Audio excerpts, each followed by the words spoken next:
बात करते थे 5 ट्रिलियन इकोनॉमी। क्या हुआ उस 5 ट्रिलियन इकोनॉमी का, बता सकते हैं? रोजगार की बात करते थे, भाइयों और बहनों हम युवाओं को 2 करोड़ रोजगार देंगे। कितने करोड़ रोजगार मिले मेरे भाइयों और बहनों, कमेंट बॉक्स में ज़रूर बताना। हवाई चप्पल पहनने वालों को हवाई जहाज में मैं बैठाऊंगा। आज देश की स्थिति ये हो गई है कि हवाई जहाज में बैठने वाला ट्रेन में बैठने के लायक नहीं रहा है मित्रों। अगर रहा है तो कमेंट बॉक्स में बताना। देखिए, जब से भारतीय जनता पार्टी की सरकार बनी है तब से सिर्फ दोहरी चरित्र की राजनीति लगातार निरंतर बनी चली आई है, समझे। मंदिर मस्जिद गुरुद्वारे में बांट दिया भगवान को, धरती बांटी अंबर बांटा मत बांटो इंसानों को। ये इंसान को सिर्फ बांटने का काम चल रहा है। जाति को जाति से लड़ाया जा रहा है, धर्म को धर्म से लड़ाया जा रहा है और दोहरे चरित्र की राजनीति की जा रही है। बात करते थे 5 ट्रिलियन इकोनॉमी। क्या हुआ उस 5 ट्रिलियन इकोनॉमी का, बता सकते हैं?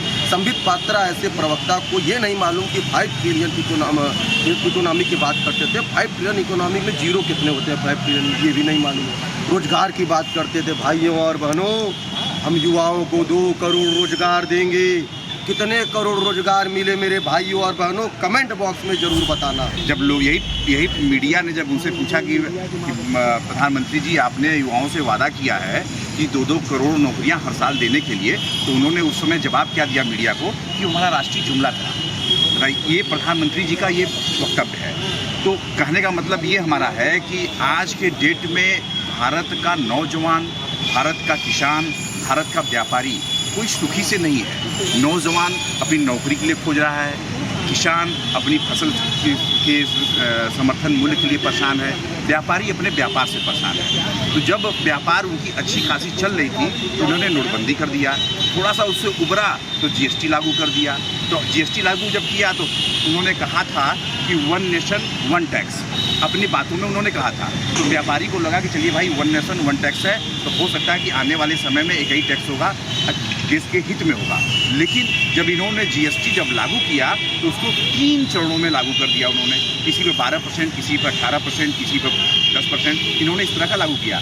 अब पता क्या चला कि जो छोटा सा व्यापारी जब पढ़ लिख के आता था तो वो छोटा सा पूंजी लेकर कहीं व्यापार करने के लिए कहीं ठेला कुंचा लगा के अपना काम कर लेता था। लेकिन अब वो पैसे कम, चूँकि अब जीएसटी आप लगा दिए हैं तो जीएसटी का जो भार पड़ा है तो वो कम पैसे लगा के व्यापार आप नहीं कर सकते। इसके लिए पूंजी चाहिए। तो पूंजी किसके लिए चाहिए? अब वो चला गया था अडानी अंबानी के पास। ये कहते थे कि हवाई चप्पल पहनने वालों को हवाई जहाज में मैं बैठाऊंगा।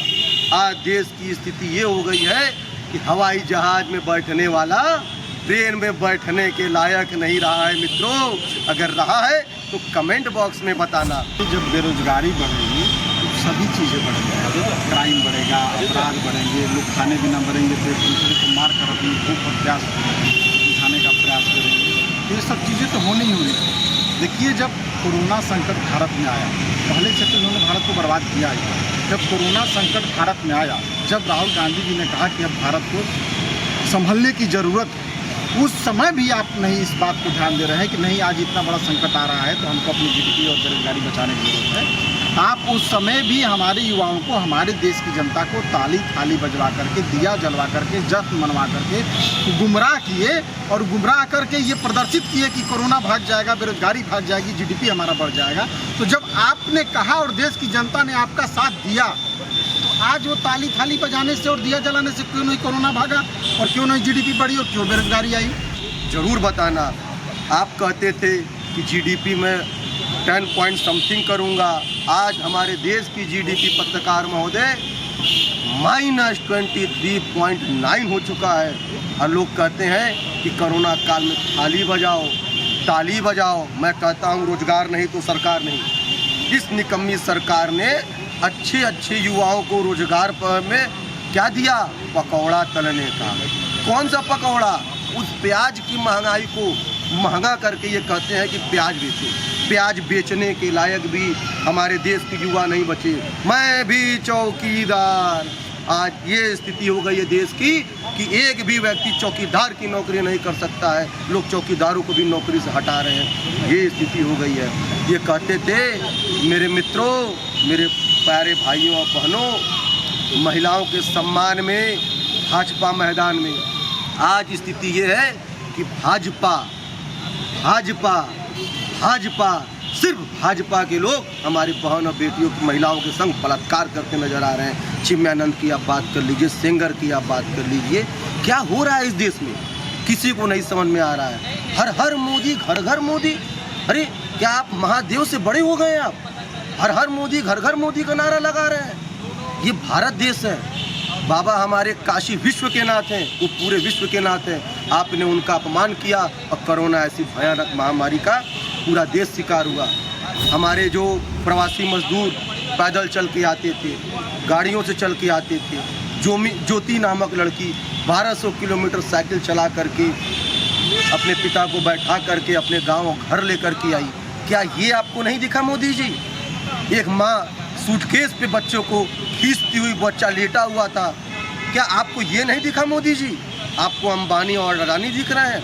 आप पूरा प्राइवेट करते चले जा रहे हैं। प्राइवेट करने से क्या होगा मोदी जी मालूम है आपको? क्या होगा मालूम है? प्लेटफार्म पे 5 रुपये का टिकट मिलता था, आपने प्राइवेट किया और 50 रुपये का प्लेटफार्म टिकट मिलने लगा। तेजस एक्सप्रेस आपने प्राइवेट किया।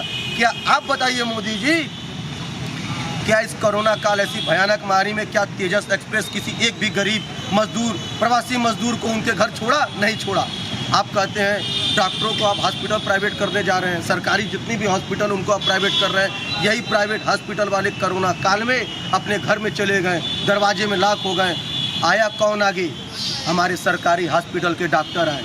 यही फायदा, यही डिसलाइक है। आप हमेशा मन की बात करते हैं, क्या आपने कभी भी गरीब और मजदूरों की मन की बात जानना चाहिए? एक रिकॉर्ड बन गया डिसलाइक का, ये आपकी वजह से बना है मोदी जी। देश भूखमरी कगार पे आ गया, ये आपकी वजह से बना है मोदी जी।